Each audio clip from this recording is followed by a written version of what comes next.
Hello and welcome. My name is Jessica Gem, and in today's video, we find the start of our new arc.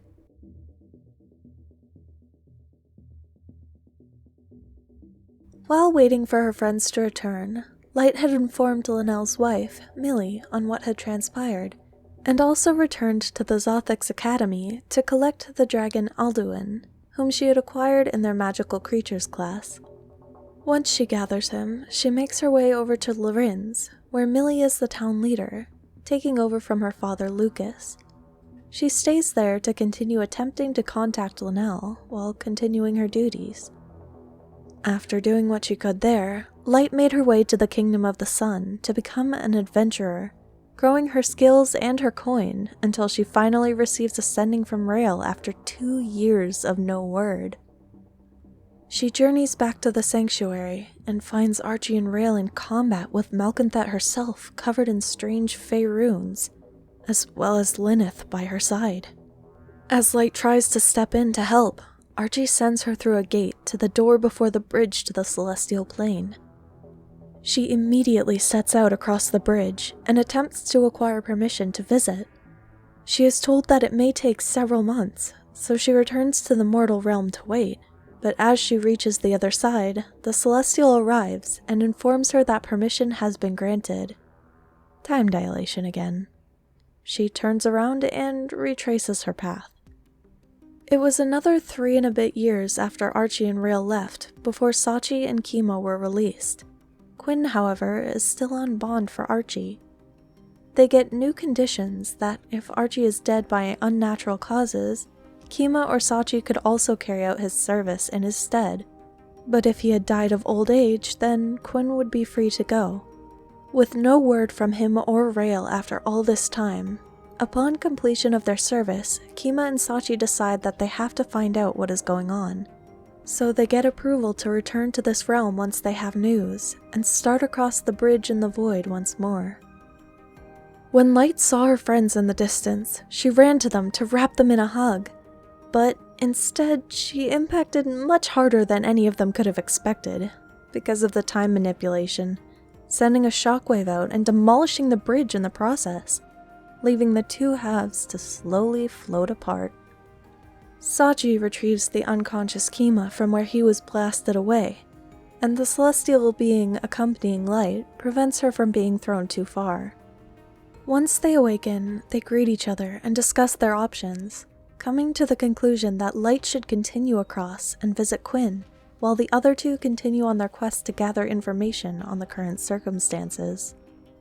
Due to the bridge being split, the time it takes to travel from one side to the other is now extended from an hour to a week as it continues to fall further apart. Sachi and Kima reach the end of the bridge and exit out onto the mountain, where they initially found the door. As they were in a rush back then, they didn't have time to take in their surroundings, but as it turns out, there really wasn't much to take in. It was a large gray rock surface, with different cliff faces ascending and descending beyond sight. Other than the door, there was nothing else of note as far as the eye could see. Kima started a ritual to attempt contact with the sanctuary, but no response was had. With the lack of news, they felt unsettled, and decided to attempt making their way down the mountain. As it was not easily traversable terrain, Sachi carried Kima as he kept an eye out for any changes in the landscape. Not a single plant or animal could be seen as they traveled. And now we flash back to a simpler time. A time when Kima, Light, and Quinn are in their first year magical contracts class. Their current assignment is to create a short-term magical contract with each other. The teacher, a devil, explains how they can contact her or other devils to bind magical deals. There are places outside the Mountain City Haven or just under Iron Helm in the desert where, with a special coin, they can do so. They ask for a very low-ranking devil to officiate their deal, and they are called back a day later to meet with a small creature the size of a pixie. They work out all the deals and seal them. When shown to their teacher, she tells them that since they've made a devil deal, they can now call any devil as long as they know their sigils. She then shows them hers, and teaches them that they must make an offering to summon a devil. And the bigger the offering, the more powerful they will summon. The class ends, as does the flashback. For 10 full days, Kima and Sachi flew, seeing nothing change, until they reached the end of their available rations. After considering their options, they realized there was very little they could do in either sense, neither continuing forward nor turning back. But Kima recalled a class from early in his school days, one that could get them out of this bind. They pool their resources, finding everything they have that may be of interest to a devil, both as an offering to summon them and as payment for the deal.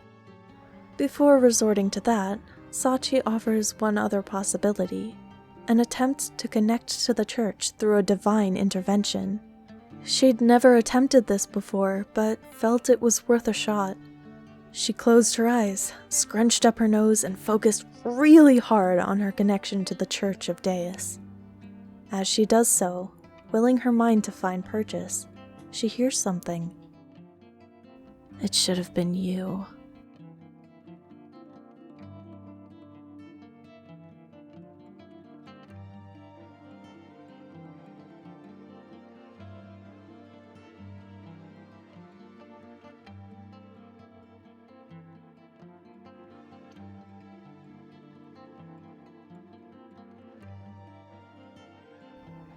Thank you so much for watching. Make sure to always prepare well for unknown journeys. Or just don't take them. Anyways, if you enjoyed this video, please grant me a like, and if you'd like to see some more of my art, subscribe to join me. That's all for now, so farewell, and have a wonderful day.